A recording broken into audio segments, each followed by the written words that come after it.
L'autorité de transition, attendue de longue date, a progressé sur la voie de la démocratie et de l'ordre constitutionnel, notamment en adoptant une nouvelle législation électorale et en présentant un projet de constitution. Nous exhortons les autorités de transition à surmonter les rivalités politiques internes afin d'accélérer le processus de transition. Les dirigeants doivent se préparer au référendum constitutionnel ainsi qu'aux élections législatives et présidentielles. La situation au Mali se stabilise. Grâce au lancement du dialogue politique et sociétal avec la participation des autorités de transition et des groupes signataires, on a pu accélérer le processus de réforme de l'État. On a donné un véritable nouvel élan à la mise en œuvre de l'accord de paix d'Alger.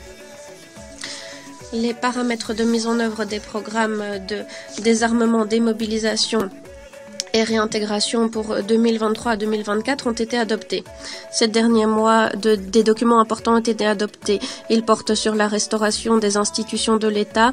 On a également repris les travaux de consultation pour la préparation des réformes électorales, politiques et institutionnelles. Malgré les véritables difficultés, ces derniers mois, les forces armées du Mali ont démontré qu'elles étaient capables de parvenir à de véritables résultats dans la lutte contre le terrorisme et les combattants terroristes. La Russie fournit à l'armée malienne une assistance multiforme, notamment en matière de renforcement de ses capacités sécuritaires et de formation des soldats.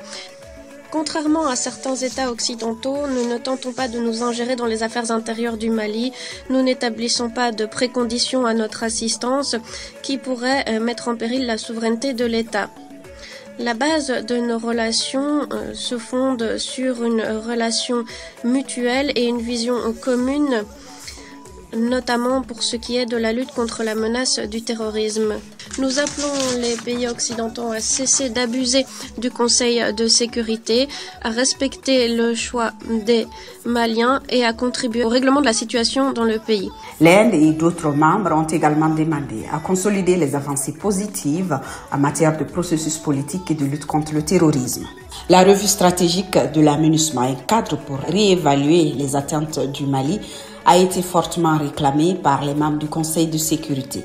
Le Mali a mis à profit cette réunion pour rappeler sa demande du 15 août 2022 qui permettra de rendre publiques les preuves de déstabilisation de la France qui se défend de n'avoir jamais été associée à de telles accusations. Sa prise de parole justifia encore une fois la session que le Mali a demandée pour pouvoir présenter ces éléments. Parce que nous n'avons pas eu l'occasion de pouvoir présenter ces éléments.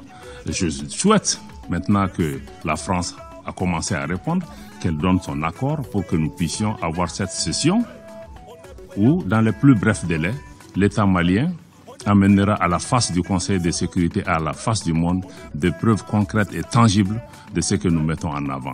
Il y va de la crédibilité du Mali.